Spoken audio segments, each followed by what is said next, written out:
Good evening, everyone, and welcome to the second collaborative event between AASP and APA Division 47, Equity, Diversity, Inclusion, Belonging, and Justice in Sport, Exercise, and Performance Psychology, Where We Are and Where to Go. I am Aidan Kraus. I use they, them pronouns. I am one of the student representatives for Division 47, and I will ping pong it over to our other co-hosts. Hello, everyone. My name is Olivia, Wyatt. I use she, her pronouns, and I am also a student rep for APA Division 47. Throw it over to Emily. And hello, everyone. I am Emily Murphy. I am a student representative for AASP, and I will toss it to Deyja. Hi everyone, I'm Deyja. I use she, her pronouns, and I am the one of the other student representatives for ASP.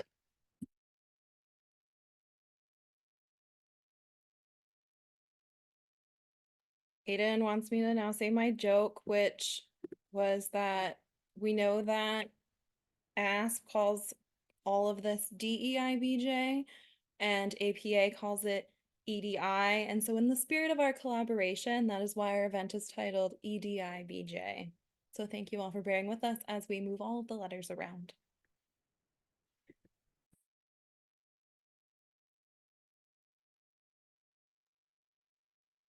Okay. So we want to welcome our professionals who have offered their time today to speak with all of us and answer some questions. We are all immensely grateful for their time and expertise. I am going to just ask a few questions for you all to introduce yourselves and share as much as you would like. Your name, pronouns if you're comfortable, your current leadership role within the organizations, your current professional role, where you're coming from, and what your sports psych specialization or concentration is in, or what population you work with. Tanya, can I ask you to start us off? Yeah. Absolutely. Thank you, Aidan. Hi, everyone. I'm Tanya Prewitt-White. I use she, her pronouns, and I am currently the ED&I co-coordinator with Dr. Gunter. My current role, professional role, is I am an executive and performance coach for primarily corporate women and women physicians. I have transitioned out of sport, and that's another conversation. And I'm located in Chicago, Illinois. I think I hit all of the points.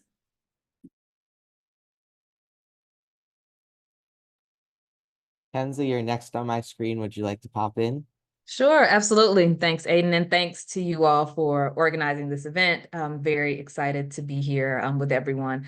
So my name is Kensa Gunter. I use she, her pronouns. I serve, as you just heard, as one of the co-coordinators, EDI co-coordinators for Division 47. And I imagine this will come up a little bit later, but we are the first two to occupy this role, as it is a new role on the board for the division. So again, very excited to be here and to have that opportunity as well. I'm coming to you from Atlanta, Georgia. I am a clinical and sports psychologist by trade. And I guess my current primary role is that I serve as the director of Mind Health, which is the MBA's Mental Health, Wellness, and Performance program. So thank you all and looking forward to our discussion.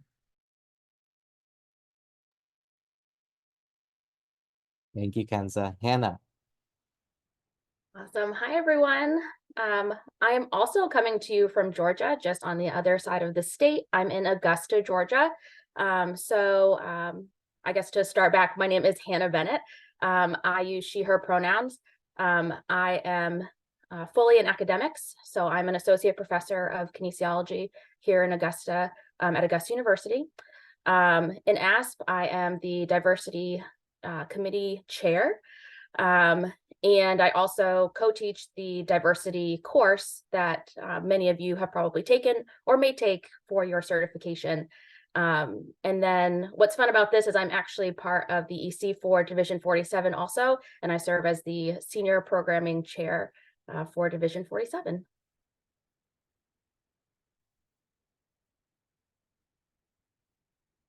Wonderful. Thank you all. We do want to note that Stephanie Coakley is unable to join us tonight. She had a personal family thing come up, but wishes us all the best and wants us to say hi to all of you.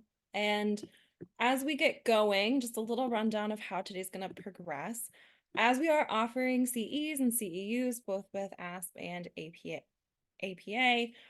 please, if you can, have your camera on. We understand that that is not feasible for everyone, but to remain as engaged as possible, we do ask that. We will put a survey link in the chat at the end of the programming. So please stay for the entire program because that's also how we're monitoring CEs and CEUs. And then we have a number of questions for the panelists. We're going to kind of bounce around who answers, and we'll take about 7 to 8 minutes per question. So if any of the student reps are ever interrupting one of the panelists or moving on, it's just in the sake of time. There's so much that we could talk about. So with that, I'm going to throw it over to Deyja to get us started with the first question. All right, so kicking it off, just kind of seeing where we have come. So where do you all see the most progress towards equity, diversity, inclusion, belonging, and justice in the field of sports psychology today?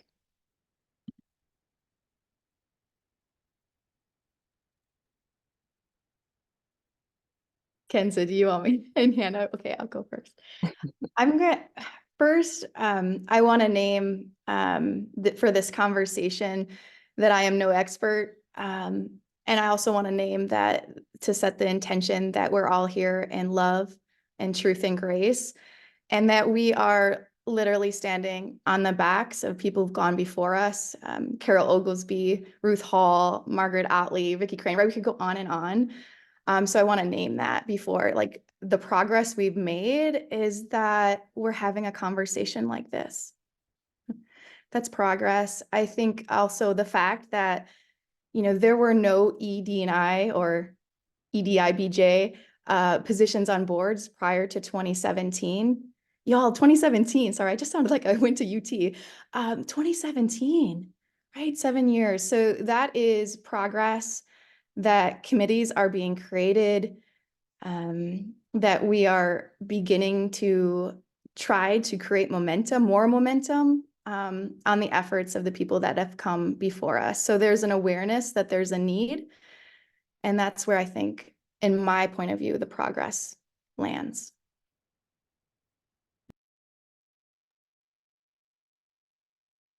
Go ahead, Hannah. Okay. So I was just going to say, I'll jump in and piggyback off of what Tanya was saying. I think the fact that there are now designated positions on boards in leadership to suggest how important it is, right? Because I think some of the times you can say, if you look at who's reflected in your leadership and what positions are reflected in your leadership, if you look at what's on your website, like that can tell you what's important to you. And so I think the fact that there are designated roles does speak to the progress that has been made.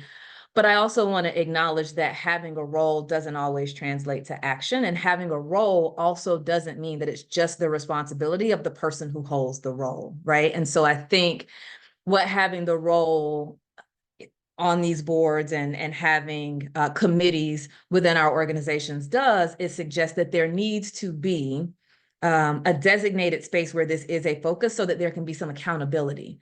But my hope is that we are moving beyond the work of the committee to it's the work of the organization and the work of the membership. It just may be spearheaded and guided by the designated committee, right? Because doing the work of DEIBJ is everyone's responsibility. And I think to kind of double down on what Tanya was saying, even though we sit here in these roles, we cannot do it without our membership. We cannot do it without everybody on this call thinking about not just how are we promoting diversity, equity, inclusion, justice, and belonging, how are we creating space for that to exist? How are we embodying those principles in the work that we do, in the way that we create our professional spaces, in the way that we engage with one another, right? So I think that is some of the progress that I've seen, that it's beyond cultural competence for the work that I do, but it is how am I treating my fellow professional that's beside me? And how is my association and my organization reflecting values that suggest that at least that's on the radar, and something that we need to be attentive to in order to create a space that feels like it is open, available, accessible to everyone. And it's ongoing work. There is no destination, right? It is a matter of continuing to evolve and try to grow. And I'll quickly just add a little bit to that, because Tanya, something that you mentioned about kind of standing on the backs of the ones that have come before us. I also want to really much acknowledge the students that are coming up in our organization, because I feel like I've seen so much progress since I was a student, and seen so much movement in this area from students specifically. And I love that we have like past leadership to emulate, but I also love that we've got students that are like pushing the envelope and making sure that that progress does not stop. And I mean, this is kind of a shout out to the four that have put this together, is that, I mean, we haven't had something like this before. And I love that we have the space to do this. And I hope that we have the students continue to kind of push the envelope and kind of carry the torch, if you will, as some of us get a little bit older. Not that we'll go anywhere, but.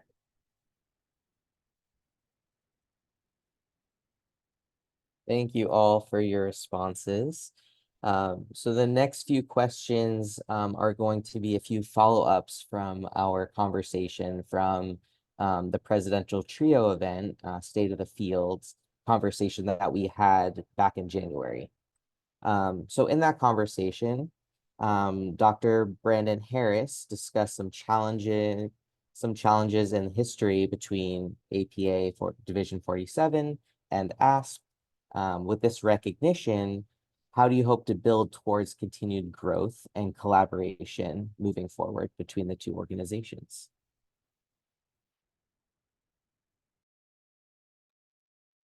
I'll start on this one. In my first board meeting as a member of APA Division 47, I remember saying out loud, I feel like I can't bring my AASP identity into this room, right? I remember explicitly and getting kind of emotional about it too, which is weird, but that I can't bring that identity here because I feel like there's such a conflict and such a clash. And quite frankly, it feels so ridiculous.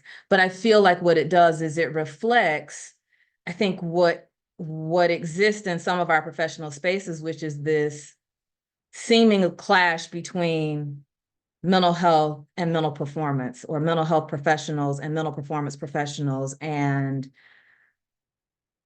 not thinking that there's room enough in the field for both of us. I mean, I think that's the clash that I've experienced as it relates to the distance that has existed for those organizations. Is like, this organization is for those group of professionals and this is for those group of professionals. And I just think we haven't been intentional about coming together, and we haven't been intentional about realizing that you can have organizations that are different things for different people that can still come together and exist under the same sport, performance, exercise, psychology umbrella. And so I think it's, assumption and stereotype and bias can live when there's no proximity, right? And so I think the more we become proximate and close to one another, the more we understand and try to see the ways in which we can collaborate and work together and grow together, being intentional about having conversations and realizing, in truth, for a lot of us, we're in both, right? So it's like the same people are in some in 47 that are in AASP. There are some differences, don't get me wrong, but so are we battling ourselves? Like, it's just really a fascinating dynamic to think about, right? But I go back to, when you're not proximate to folks, it's easy to hold stereotypical ideas about who they are, what they represent, and what they're not. And so I think what we just really need to do is, in order for the field to grow, we're going to have to come together, or else we're going to be fractioned and fractured and obsolete.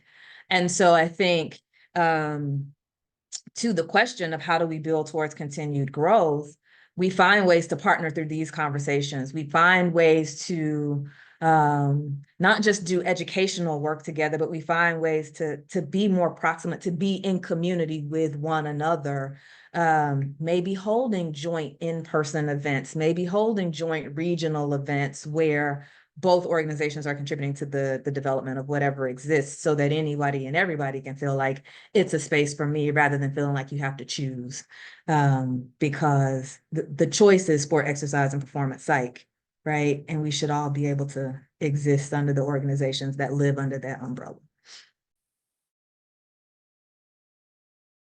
I mean, can we get a mic drop? I don't know.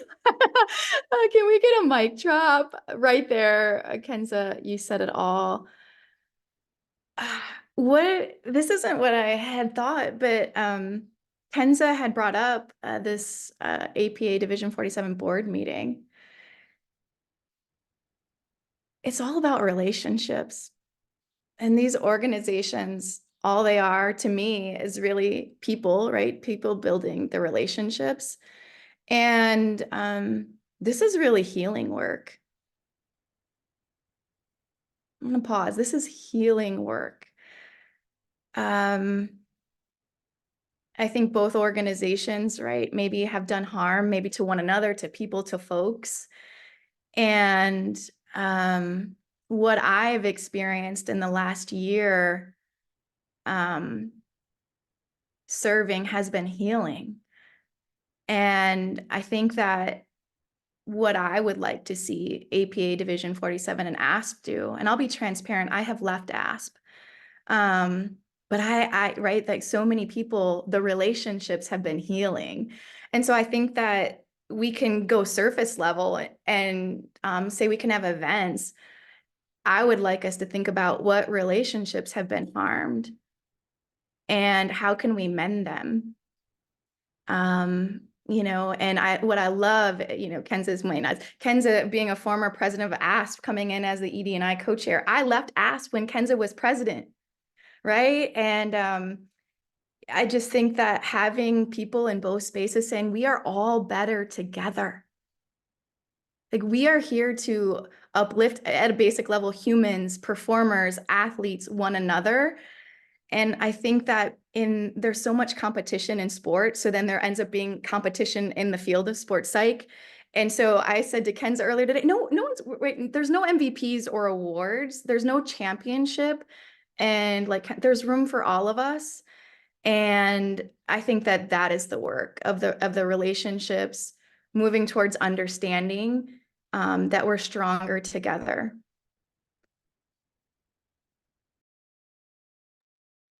I'd like to say I have something eloquent to add to both of those, but I don't, because I feel like both of them really, really highlighted that. So I won't even add. All good. Thank you all. And Hannah, we're going to go to you for the first part of the next question so that you really can say everything eloquently first. Take it from Tanya and Kensa. So this is the last question that is a follow-up on our presidential trio conversation.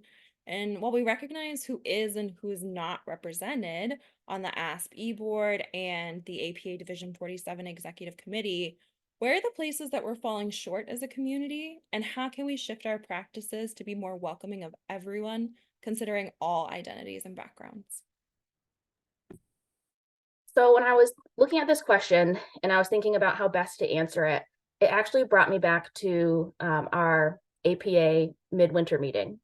And it was an activity that Tanya had us go through to think about the people, like 4 people in the organization that we really trusted, and to write their names down. And then she asked us questions about, does this person look like me? Do they have the same sexual orientation as me? Do they have the same gender identity as me? Same color skin? I think those were some of the questions that she asked. And the whole purpose of it was to look at our affinity bias and how sometimes we are looking in areas where we're looking for people who we're comfortable with, and we're not really searching outside of our own bubble and our own echo chamber. and that it's really important to, especially in our organizations, where it's easy when we have connections to want to pull in people that we know, to really look at who are we missing and who can we invite to the table, as opposed to, well, my friend really wants to get involved. I'm going to tell her or them to join and try and get them to be part of our committees. I think that practice and that activity, as short as it was really enlightening, and really got me thinking about the people that I want to see around our table. I would love to see a lot more diversity related to our sexual orientation and gender identity. Our Pride SIG group has grown so much in AASP over the past, I guess, 10 years that I've been part of it, and it's it's fantastic. I would love to see that representation on our e-board. And I also sit here recognizing that I don't know everyone's sexual orientation and gender identity. So that is something that I fully recognize. I'd also, given that this month is Asian American Pacific Islander Heritage Month, I would love to see more representation of Asian ethnicities on our boards. I feel like that's a place where I have felt not as represented in the last, I say, 14 years that I've been part of AASP. And I know that there are some, but I'd love to see that really continue to grow.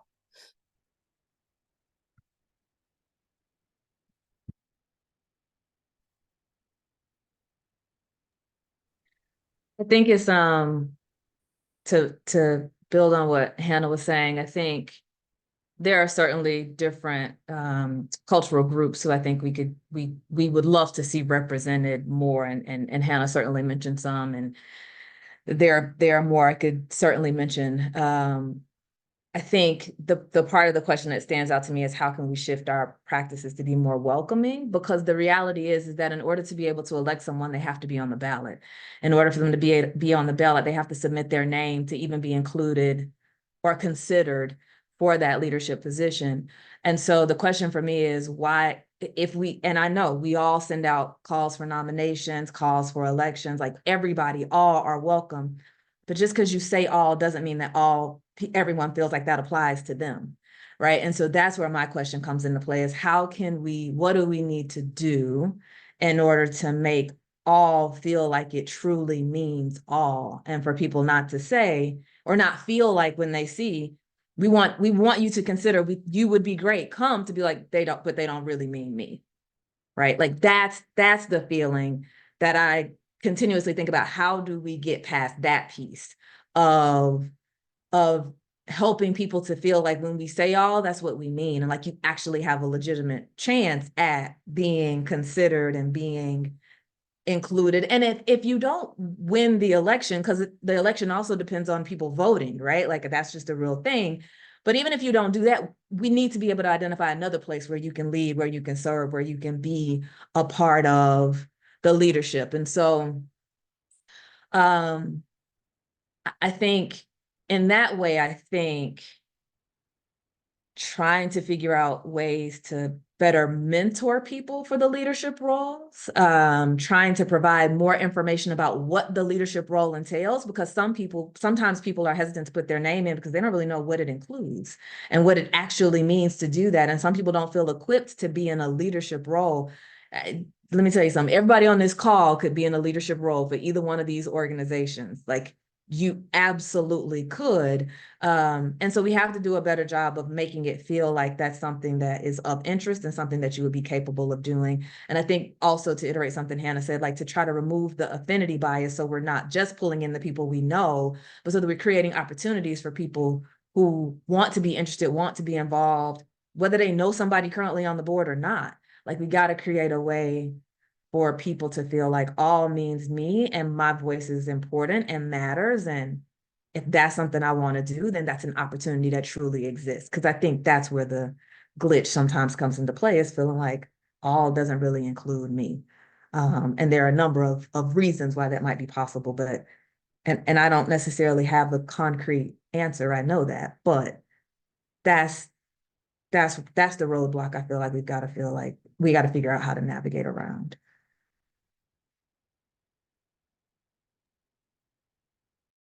I don't have anything to add outside of a community of disability. Like, I look around and in leadership, and it feels like most of the time the majority of people are able-bodied. That's, I think, an area that we could be mindful of. That's probably so much bigger than our field of sports psychology as well.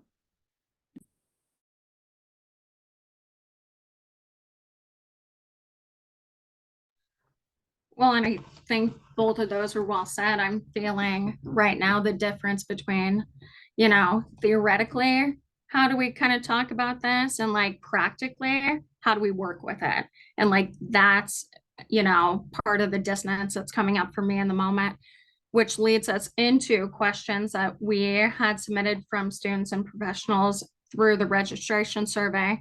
So let's break it down.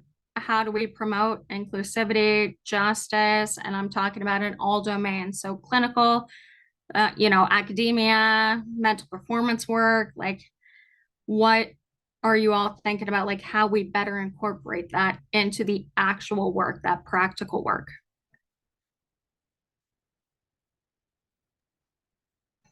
I'll go first since I didn't have much to contribute with the last one. When I read this sentence, I am saying this with grace. I don't mean to be overly critical. But when I hear the word promote inclusivity and justice, right away I'm like, we don't promote it, we are it. Right? That it's like a shift that we can do. Is, you know, I can't promote it if I'm not embodying it. If I'm not creating a sense of belonging for every human being, no matter how they identify, what experiences they've had. And so people aren't going to feel welcome if we're promoting it. They're going to understand if we've done the inner work. If in our presence, they have a feeling like, oh, this is exactly the space I wanted to be in, or I feel seen, I feel heard. And so that's, you know, thinking about what we're attached to. Are we attached to our privilege? What are our biases? I really think for me, that's the work that comes up in our practice, whether we're a clinical mental health professional, we're an academician, we're working with athletes as a consultant. So it's how do we show up in every space of our life? You know, when our Uncle Joe, if we have an Uncle Joe says something bigoted, how are we responding in those moments is, to me, what matters. Even more so, like the work isn't at the meeting, the work isn't at the march, the work isn't at that committee or with a certain client, the work is wherever we are. And so I choose to believe if we're moving in this way, that we believe in equity, justice, that it will just be our ethos, and then we'll create that ethos in the spaces we find. And, you know, some people are like, oh, wow, but the work isn't about promoting it. It's just who we are, or who we become, who we toil to become, what we seek in the spaces that we inhabit. Yeah, I think that's beautiful. And I feel like that's a good, I don't know, pivot or reframe. I don't know the right word for that either. We're getting into linguistics, but like exactly, it has to be like at our core of like what we're doing and the work we do, and that exudes from us. I'm curious about what other people have to say about that. Thank you for that, by the way. Do you want to go, Kensa? Do you want me to go? I mean, I fully agree with what Tanya has said. And I think about it I think about my students a lot, and am I a safe space for them to land? Do they want to come talk to me? Do they feel that they can come talk to me? Do they feel like they have someone in their corner? I think about the way in which I speak, the way in which I interact with them, the things that I have around my office. So I have a pride flag in my office. This is the water bottle I take to class with me every day. I wear certain things, I say certain things. I try to be someone that isn't all about, or isn't just the performative side of it, where I can say these things, but do my actions and behaviors really embody that? And those are just some of the small ways in which I try to show my students that, and let them know that, yes, these are the, issues and topics that I'm very passionate about, but they can be just as passionate about other issues in diversity, equity, inclusion that they may not fully be aware of.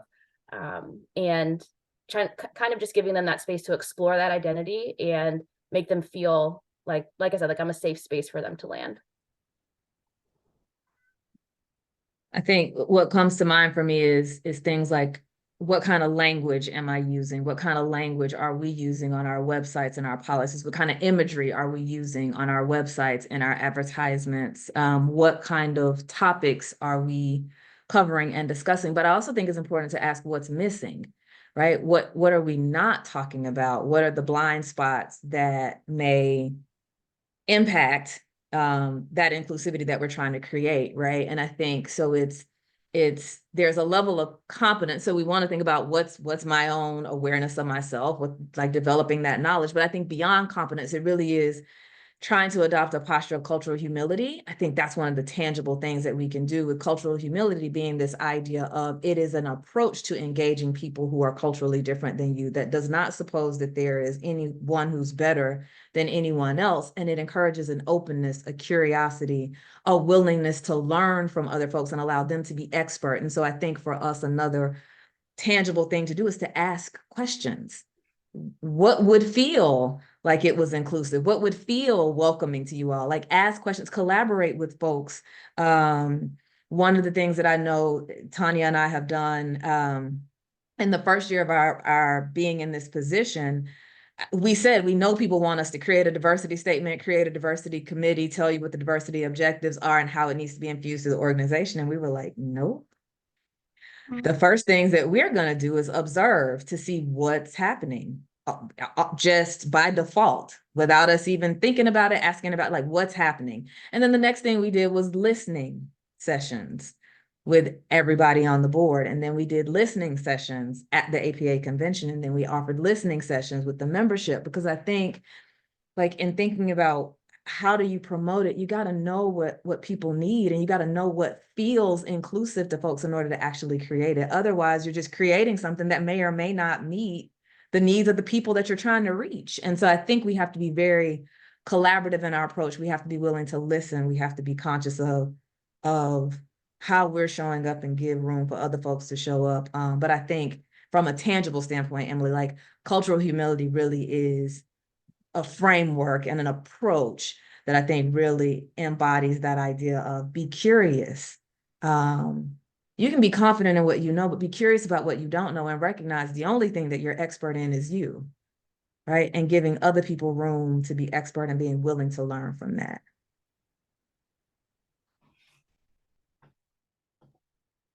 Thank you all. In following up on this question, I'm wondering some tangible ways that folks on this call and in our community can do to get more involved in this work, from your perspectives, both on the APA side and the AASP side. Where are some locations that we can recruit more folks and need more support in these areas? So I'll jump in with that one, because the first thing I think about are our SIGs in AASP. I think as a grad student, it's really intimidating to go to your first AASP conference and you don't know what you're doing. You're a student, you're trying to figure it out. You're trying to, go to all the things that you're interested in. And I think the SIGs was, for me, the least intimidating thing that I could go to. And I remember it was my last year of my doctorate, and it was when we were in Vegas in 2014. And I remember going to the first, and this is when it was called the LGBTQ plus topics in sport special interest group, which is a mouthful. And I think it was me, Megan Hallbrook, and Leslie Larson. in a room with, it was either Diane Whaley or Heather Barber. And one of them said, well, one of you is going to have to take over as chair of the SIG because this is our last year doing it. And the three of us just kind of looked at each other. And if you've ever seen that Spider-Man meme where they're all kind of, there's three of them, they're just like pointing at each other, like who's going to do it? Obviously that, like, I was like, oh, okay, I'll do it. But that's how I got involved in the organization, my first kind of committee, if you will. And I mean, that committee has, or that SIG has just done so much for me for being part of AASP. And finally, I was able to, you know, I feel like lasso Aidan into joining me as co-coordinator. And then finally this year, after 9 years, we were able to find someone, a grad student who wanted to take it over. And I'm really grateful to Nick because he really wanted to be involved and didn't necessarily know how to, and was kind of hesitant to get involved in the coordinator role or the, you know, the SIG coordinator position. And I was like, it's probably the most or the least intimidating committee that you could be part of to get involved in. And it also helps connect you and grow your network with people that you can collaborate with in research, that you can hang out with at the conference, that you can make friendships with. And I'm really grateful that he took that on. But I think SIGs for AASP is probably, in my opinion, one of the best ways to get involved, because you can be part of so many. We have so many. I'm part of like 4. So it's fantastic.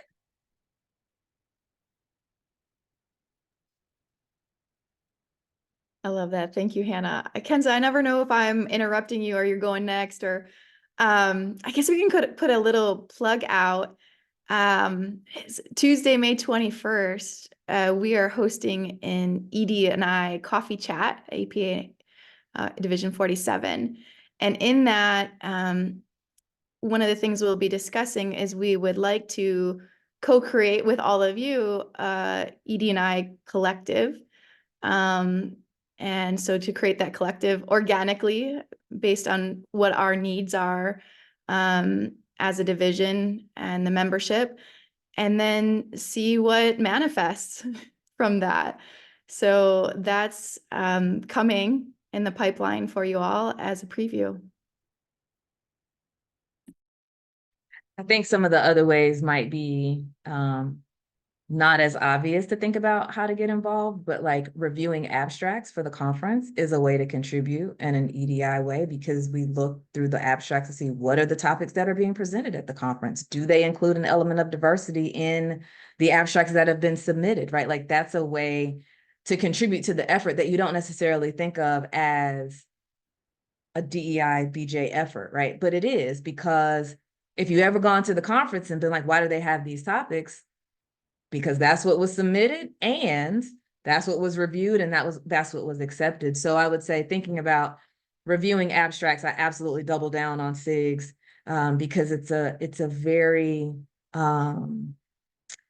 it's one of the most welcoming places, I think, in the organization, right? That feels like a, not necessarily a heavy lift, right? Or it can be as heavy as you want it to be, but certainly that's a place. But I also just think, anywhere you show up is an opportunity for you to bring your diverse self to the mix. And just to be transparent, Division 47 hasn't really had a lot of opportunities for people to actually join into the process of contributing to the efforts. And so, as you just heard, we're working to try to change some of that.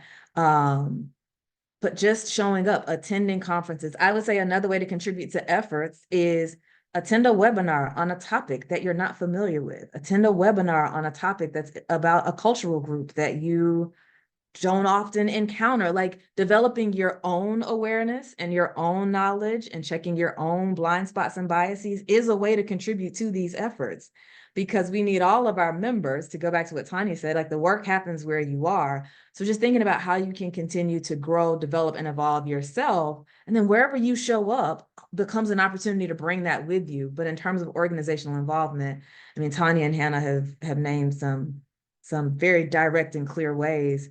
And the thing I would add is I already said, like the abstract reviews, if there are other committees that you want to be a part of, but even just attending the conference itself, if you can, in person or virtually, like all of that just contributes. Because if you're there and you see what's happening, then you may be in a position to give more feedback to help inform what happens next, right? Because I think there's so many ways to contribute that don't require you to hold a leadership position, run for a position, but just we need your voice and your presence. That's contribution. So. Thank you so much.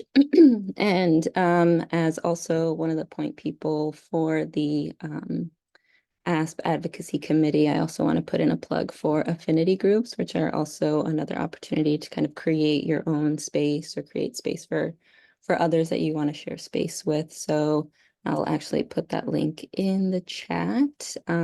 Calls went out about a month ago, and then the deadline to apply for those is May 31st. But kind of going on to our next question from our survey, one professional wrote that states like mine have just passed really concerning legislation regarding things we cannot discuss on campus related to DEI. For example, we are even told now not to use DEI on any paperwork. So what can we do to make sure that we are still committed to DEI principles when being restricted by our state place of employment, these systemic barriers? I'll be happy to, from an academic perspective, to really jump in here. So I'm in Georgia, and we face very similar issues that many other states are facing. And honestly, I'd like to say this is a really easy answer, but I think we all know that it's not, which is clearly why it came up. And even in our institution, all of our offices of diversity, equity, inclusion have been changed. Their names have been changed. Ours is now called the Office of Access, Success, and Belonging. And I know in some states they're completely removing them, they're replacing them, they're removing people. So we're losing good people in this space. And some of the suggestions that I'm going to provide, because I was thinking about some of the ways that I'm trying to address this in my own space. I also very much want to acknowledge the privilege that I hold right now. One, as a cisgender heterosexual female, but also as a tenured associate professor.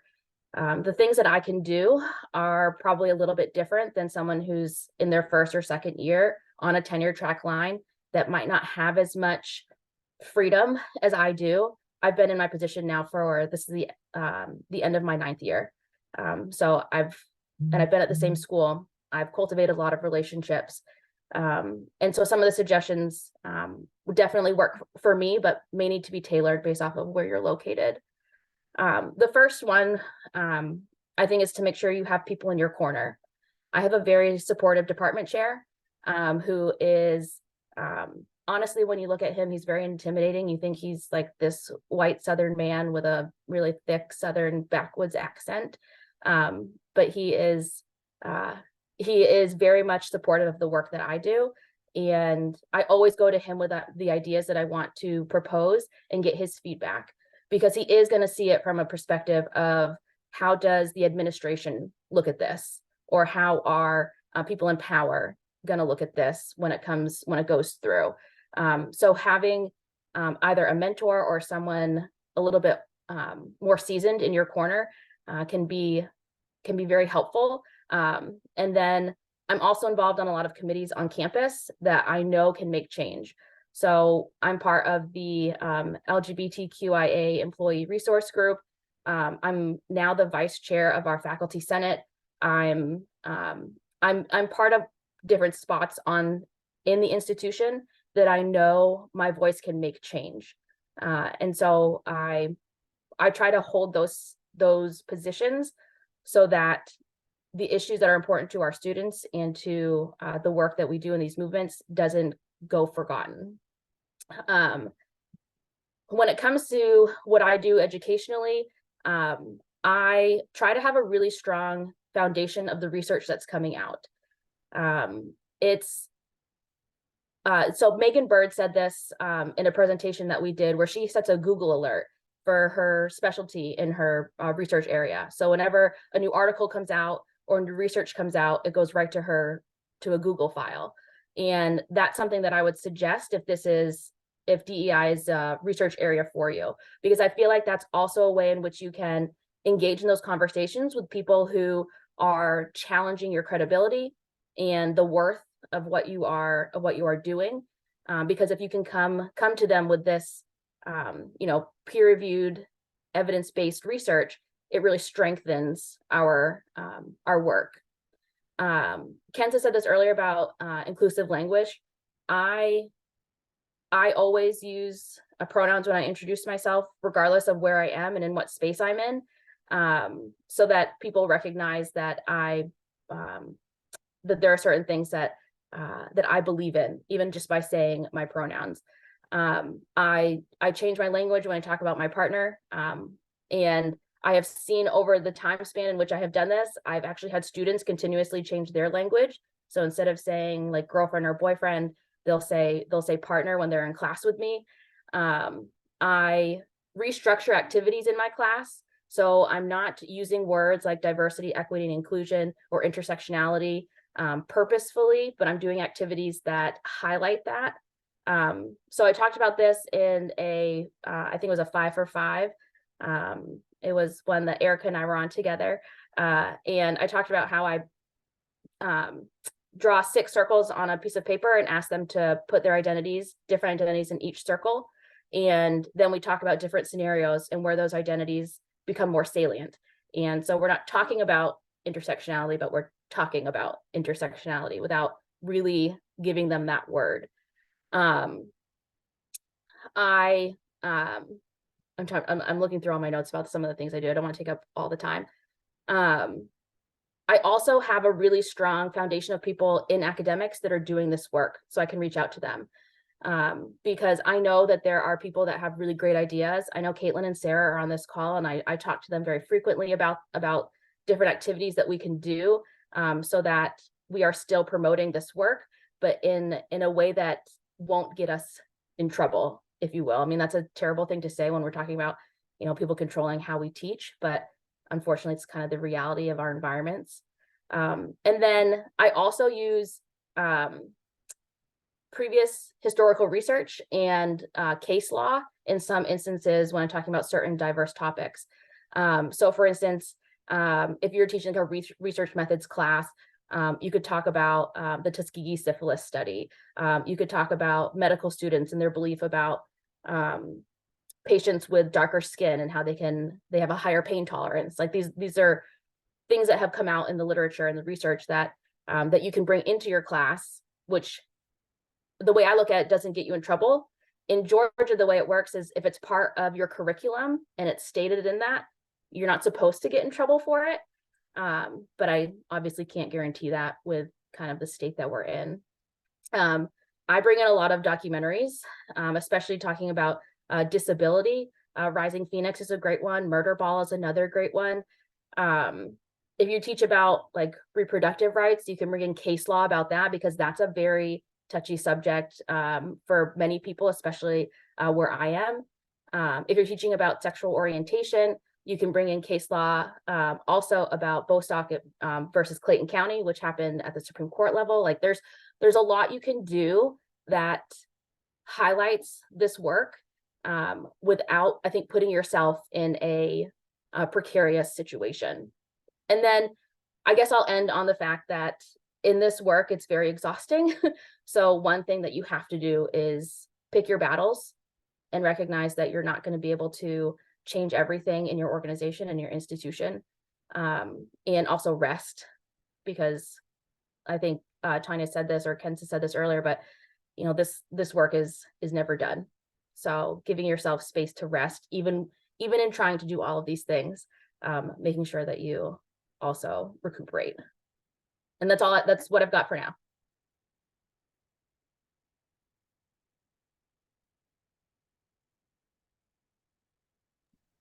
Thank you so much, Dr. Bennett, for such applicable and very tangible things for folks to be able to do and to take away. Wanted to offer it up to either Kensa or Tanya, for any comments, any follow-up. Okay, I told Kenza I was going to show up my most authentic self. And so here it goes. You might not want to take my thoughts, right? I'm going to tell you, I'm saying this as a woman who's white, cisgender, heterosexual, PhD. You know, what's the risk, right? For me, like, people's lives are also on the line, humanity. And so this gets me into trouble. I'm saying this, like, I've been sued, like I write, like, but this is really what I feel.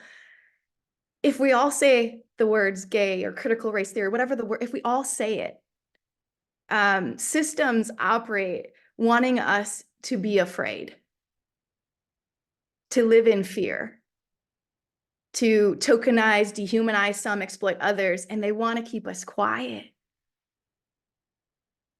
That's how I, like, so I take some risks and I'm like, oh, I wish I hadn't. But there is an element where my mind goes, wow, if in an entire university, people that believe in equity, diversity, inclusion, and justice and belonging, if everyone's using the terminology, are they going to fire us all? If there's 50 of us, are they going to get rid of us all? Probably not, because of capitalism. Because they don't want to lose the money, they can't hire new faculty, those types of things.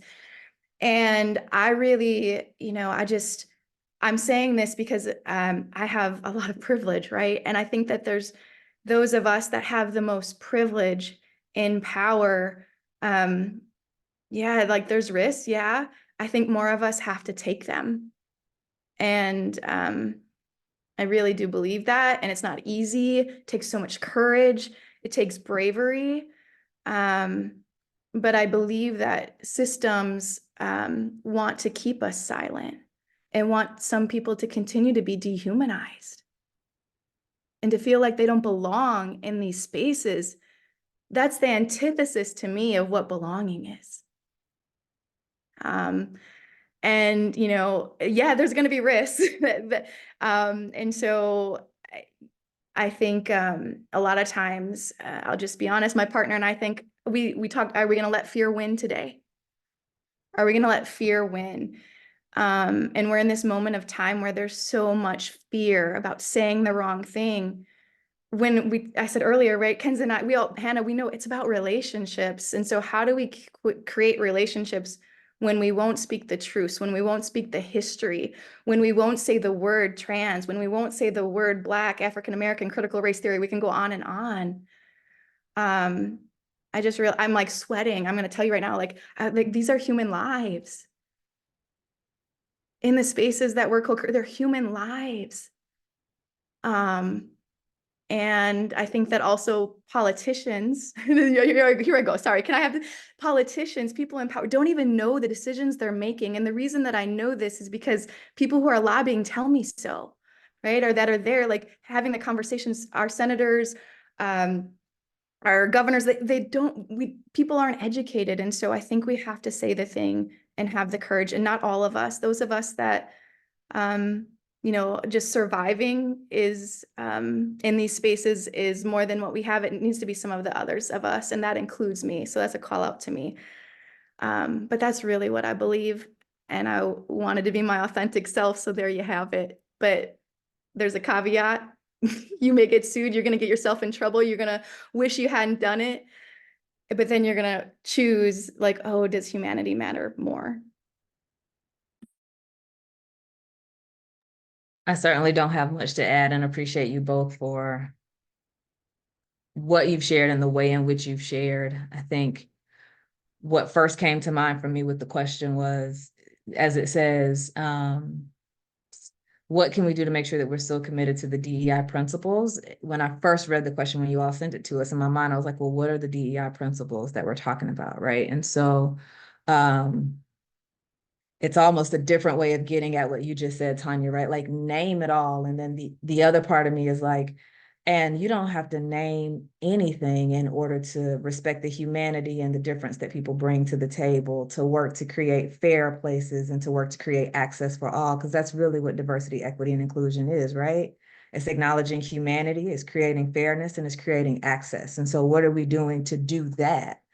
in any of the spaces that we're in, right? Thinking about what are the principles of DEI, because we can say DEI and they can just be words, but what's the outcome that we're trying to create, right? And that's allowing space for the difference, creating fairness, making sure that we're treating people fairly, creating access, increasing connection for the belonging piece. And so I think that's the thing that caught up for me was words absolutely matter. And the spaces that we're creating, are they characterized by the things that the words represent? Because that's really what we have to try to do. And for me, again, when I think about diversity, I think about just humanity. When I think about equity, I think about, is it fair? When I think about inclusion, I think about access for all. And I can do that without ever using any acronym, right? Or at least I hope I can.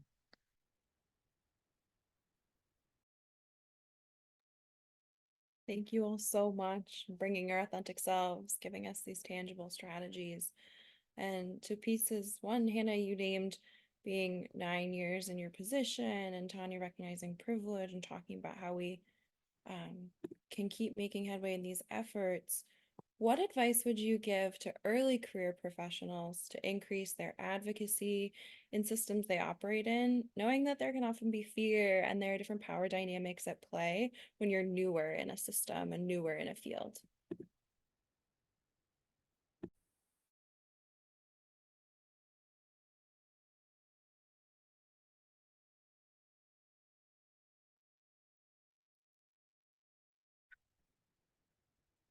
Okay, I'm just going to continue to be the renegade. I'm just going to own it. I'm just going to own it. So a wise mentor of mine once said to me when I was, and with all this privilege, navigating what I felt was a very harmful academy, said, when you don't want what other people have, they have no power over you. And that always sticks with me. So when we're in the academy or you're new to clinical practice and you're thinking about like the power dynamics, do you want power? If we want power, then I believe that then we get fearful, like we have to do or say the right things. Or do we want belonging? And so what are we prioritizing in our professional journey? And my experience has been when I get fearful of, position, when we speak truths, our position's going to be, people are going to try to take it away from us. That's real. I'll be the first one if you want to know about this, call me, right? Your partner will be very nervous if you'll have a job. It's very real, but I think it's this constant for me, it's like, well, why am I here? Am I here to have tons of publications? Am I here to have tenure? This was my experience am I here to have tenure? What am I here for? And when I didn't want the power that people who are trying to create fear in me, then I felt that I would keep my integrity moving forward. And for me, it's like at the end of this life, as long as people don't take our integrity and we are who we say we are, then we don't live in fear. And if you wonder, I'm really interested in liberation psychology.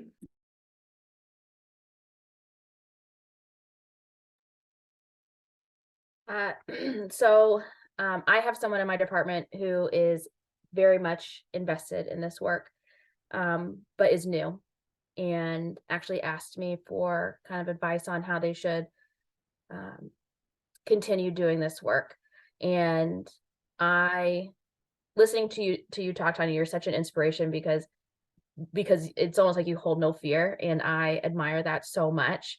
And I also recognize the reality of sometimes of these new incoming first or second year doctoral individuals who really do have to kind of navigate this system academics that don't that maybe haven't gotten to the part where they have no fear yet.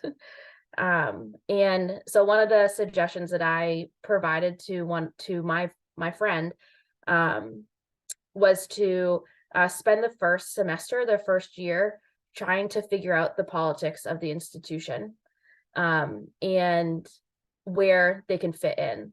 Are there affinity groups that they can be part of? Are there spaces in our institution that that make them feel like they matter and that they belong, that they're there for a reason? Something that I've questioned ever since I have been in the South is, why am I here? And I think it stems from a lot of the laws that have come into place since I've been here. And I always come back to, I'm here for my students, and that's what keeps me here. And I also know how small our field is when it comes to jobs in academic and in the academy. So when you see jobs that come out, you know that there are a lot of people that are applying for them. And I'm in a space right now where I can be selfish about where I put my applications in for, because I've created this environment here that works for me, where I can make a difference still. But I know that's not the same for individuals that are just coming out of their doc programs. So I really think the notion of understanding your environment and spending time figuring that out, being part of committees and groups that make you feel like you belong, and that you're there for the good reasons, and then picking your battles. Again, for me, I'm teaching a faculty community learning thing this upcoming academic year called inclusive teaching, and I already had someone ask me if I would rather change the name of that, because they think that it might get, people might get the wrong idea. And I was like, no, I'm not changing the name of that, because that's exactly what I'm doing. So I mean, that's a very small example of picking your battles, but I guess that would be kind of my advice for those starting out, maybe until you can lose the fear and be more like Tanya. As you all both are responding, and I love hearing what you had to share, I find myself sitting here thinking, and if you all show up and speak and do certain things, that's going to be received very differently if I show up and speak in the same way. And so I'm thinking about, and that's for the early career, and just to be real clear, that's for the mid-career, and that's for the later career, because people will see me as a Black woman and hold very different assumptions and beliefs and stereotypes and ideas and criticisms about the way I show up, versus the way that some of my fellow colleagues and friends might show up. And I think that's a reality too. And I don't mean it as anything other than it's a reality. And to act like it's not would be disingenuous to the whole conversation, right? And so I just want to name that again for the early career. Sometimes the identities you hold and how people perceive you when you show up will impact what you might be able to do safely. And that's not hyperbolic, right? And so I think that too has to be a reality that we think about. And so when I think about that, what also comes to mind is advocacy doesn't look like just one thing. There are a lot of different ways that you can be an advocate in different spaces. I remember having a conversation with a client this fall, and I remember saying, your advocacy doesn't have to be loud either. It doesn't have to be loud. It doesn't have to be public. It doesn't have to look like anybody else's advocacy. And you can still advocate and use your voice and your presence and the moments that you have to advocate for yourself and to advocate for others. And so I think that's one thing that I would really stress, is it doesn't have to look a certain way.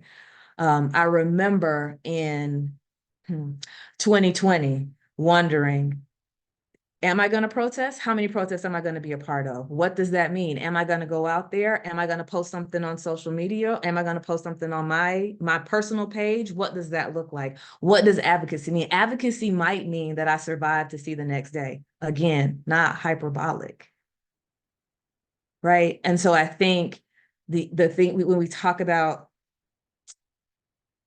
the skin that we live in, we have to hold the awareness that that skin is going to create differences for the experiences that we have in terms of how we see the world, how the world sees us, how we can move, how we can't move, where we can move. And so I think that just has to be an awareness as well, and prioritize your safety in many ways. Because you know, as an early career professional, I don't know if I could have afforded to lose my position. And so my advocacy might have looked a lot different, right, than it might look now in certain spaces. And so I just think those are all considerations that we have to hold. And again, I double down on, and advocacy is not one thing. It's a lot of different things. And it can be a lot of different things. And no one should judge your advocacy. Right? And so just giving yourself permission to show up, advocate, support in the ways that you're able to, knowing that that too may change over time. Right? I think all of that's important. And the other thing that I'm also thinking of is, and not to do it alone, to have a support system. There is strength in numbers. And so to identify those folks who can be in the proverbial trenches with you, or can support you when the only advocacy you have is not to break down today, but to do what it is that I'm supposed to do, that can uplift you and motivate you and encourage you, and be with you in this journey. So yeah, like find your people, hold on to them, understand that advocacy looks different, and the skin you're in may impact what your advocacy looks like, because it can quite literally be a matter of life and death.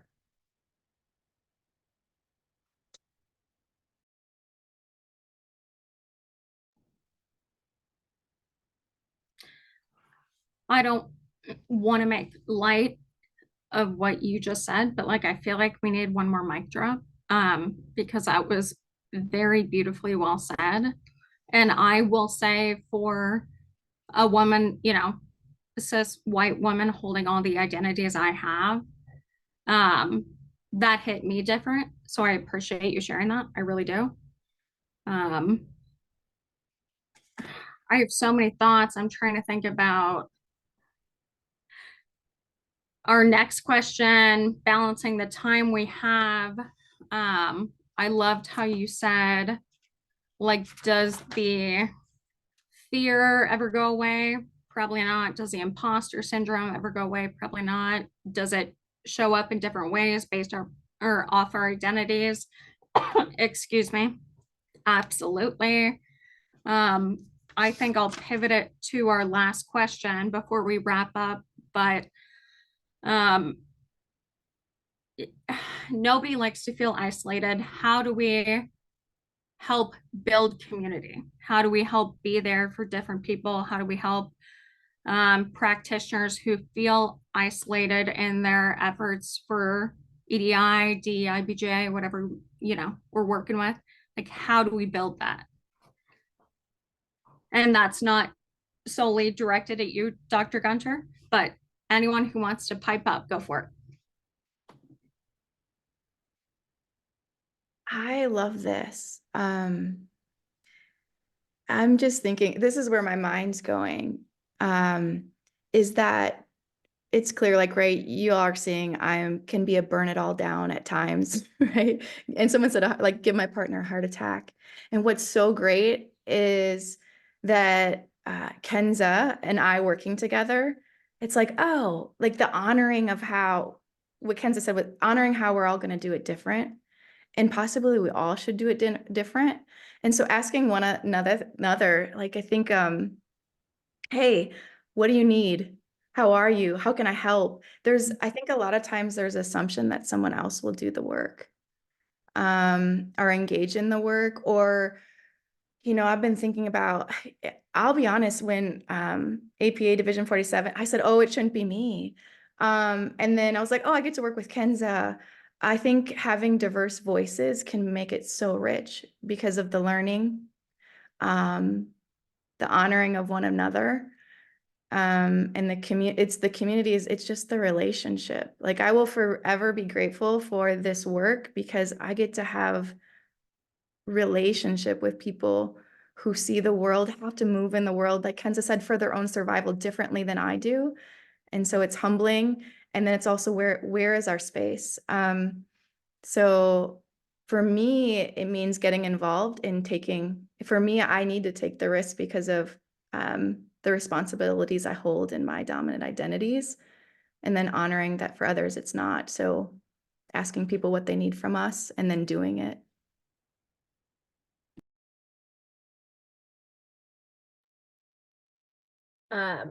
I really love what Kensa said about finding your people. I actually put that in like 3 notes in in 3 different areas of these questions. And I have great people. And I think that honestly, that's what keeps me going.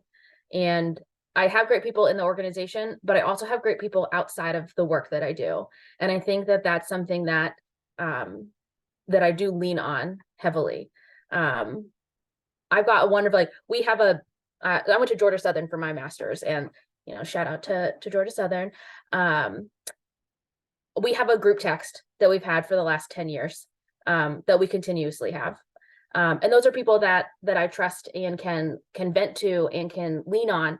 But I also have people that are not part of sports psych, that are not part of AASP, that maybe DEI work is not their area, and they're just as important in my continuation of this work and not feeling isolated.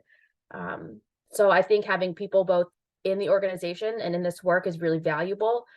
But I also think that people outside of the work that we do and outside of our organizations are just as valuable for our survival.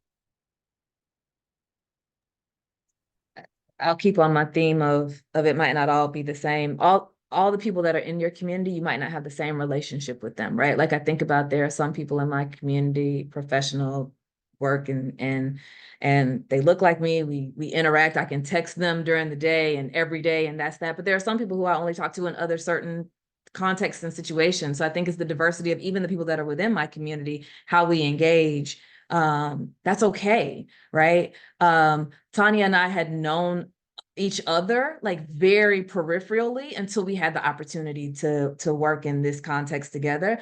So I guess the other thing I would say about creating identity is push yourself a little bit outside of your comfort zone, right? Like, we can create opportunities, but I also think it's incumbent upon all of us to just push outside of our comfort zones just a little bit, to step into spaces and bring ourselves to spaces and engage, right? And so I'm also thinking about something I said earlier around proximity, right? Community and relationship happens when you're proximate to one another. And so having these kinds of conversations, I know there was AASP in the past has had the self-care series, and they've had moments where you just join and have a conversation, and we're looking to do something similar. But I would say just push beyond your comfort zones a little bit when it comes to connecting to other people, reaching to other people, speaking to other people when you're at the conference, like sitting next to somebody different when you're at a workshop.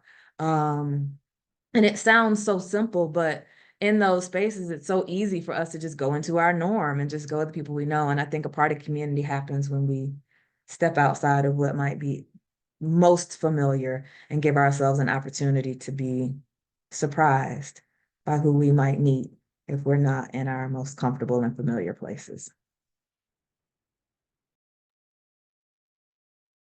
Thank you all. Our final question for this evening is focused on the future of this work. And so I'm curious, as we look forward in the next few years, what do you anticipate being the biggest challenges as well as opportunities in the EDI-BJ work that we're doing?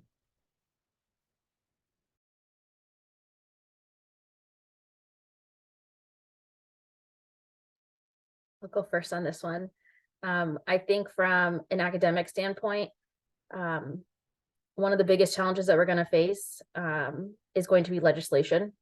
And how do we kind of navigate around that in our institutions, depending upon which states we live in.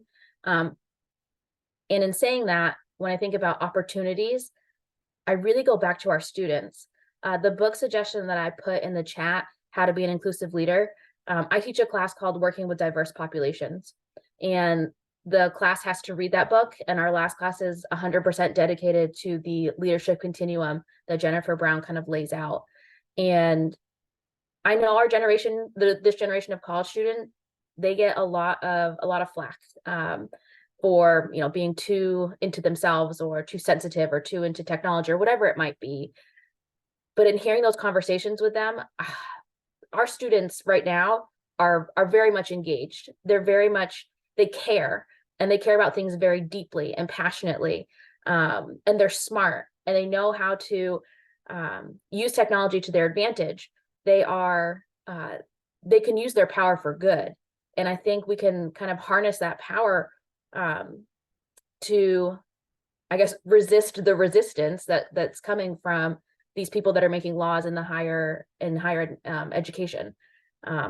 So with our challenges, I definitely think it's going to be legislation, but with our opportunities, I think it's seeing our students for, you know, as these change makers, and giving them the space and the voice to let these people in higher ed and administration know that the changes that they're trying to make aren't what our students want and or need. And so that's where I kind of see it going in the academy.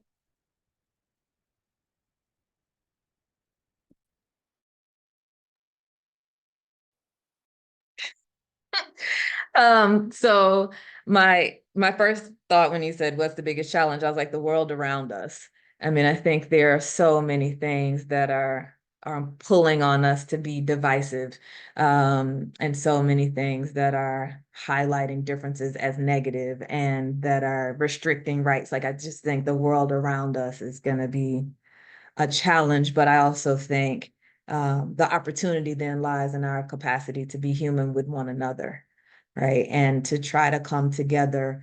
And within the field of sports psychology, I think being really intentional about coming together and recognizing a rising tide lifts all ships, right? So how do we work together to lift everyone and recognize that our humanity, my humanity, rests in your humanity, and my opportunity to live and thrive in a space of justice lives in your opportunity to live and thrive in a space of justice, right? And so I think there are going to be some very systemic and societal challenges that we have to face. And so I think a lot of our opportunity will be on how we respond to those, still come together, and in our individual, social, collective spaces, try to create a reality that mirrors what Hannah was saying, more of what we want as opposed to what people might try to dictate. But I will also say it will not just happen.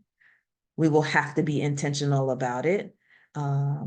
We will have to be willing to be curious and be open and realize it's not necessarily going to be an easy process, but just have to be willing to understand that together is better than apart in many instances. And we just got to be willing to do that for one another and with one another.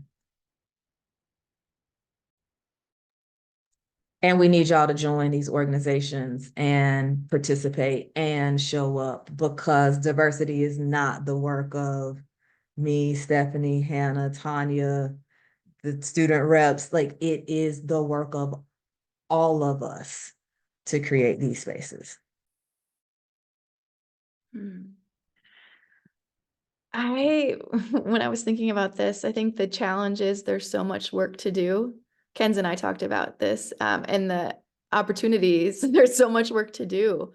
So the opportunity is everywhere. We don't have to, like, I think, like, there's no such thing as being an expert in this work. So if we're invested in anything, it's like there's work there, whether it's disability rights, sexual misconduct, racial justice, trans inclusion, right? It goes on, that there's so much work. And that's the opportunity, that this truly is a marathon and not a sprint. And it's not even, it's I've been thinking it's generational, right? We are going to be passing the baton to the next generation. So it'll be forever. So we can choose to be in it together, like Kensa said.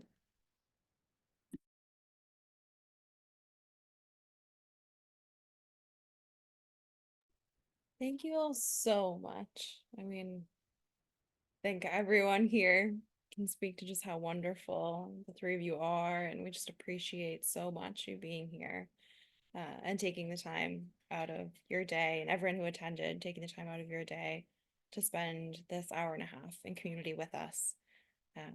So again, just thank you so much, Tanya, Kensa, Hannah, other student reps,